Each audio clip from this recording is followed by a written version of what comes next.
غازي الجمل رحمه الله. جميل قصيدته رائعة يعني. قف شامخ. جميل قصيدته رائعة. بالطائرات المرسلات عويلا ترمي بأطنان الردى تنكيلا، بالراجمات القاذفات قنابلا فوق الرؤوس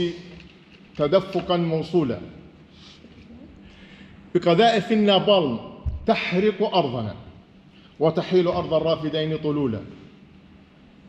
بأبي رغال اليعربي أمامهم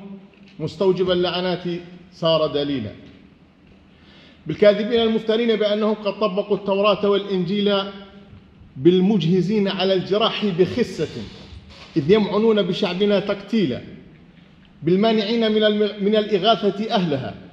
ودماؤهم تجري هناك سيولا، بالجاعلين من المساجد ويحهم سقفا يهد على الرؤوس مهيلا، ما فت في عضد الفلوجة كيدهم،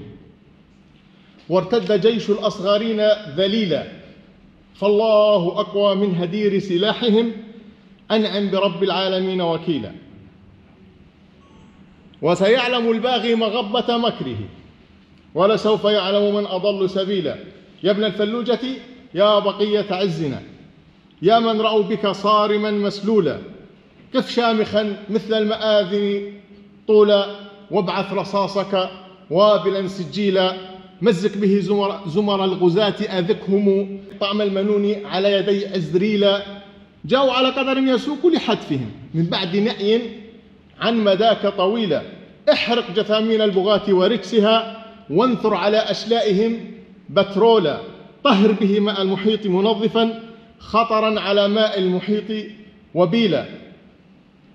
سطر على هام الزمان بأننا أهل الكرامة والأعز قبيلا، فليحرقوا كل النخيل بساحنا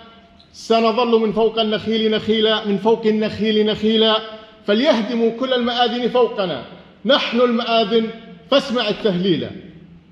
إن يبتر الأطراف تسعى قبلنا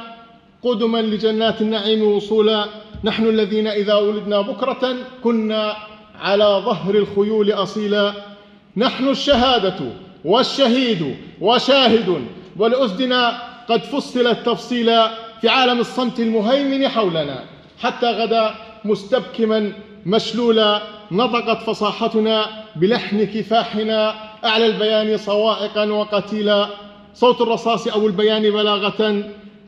وأشد إفصاحا وأقوم قيلا، سندك جيش البغي من عزماتنا ونرده خلف الحدود ذليلا، فالعيش تحت الاحتلال جهنم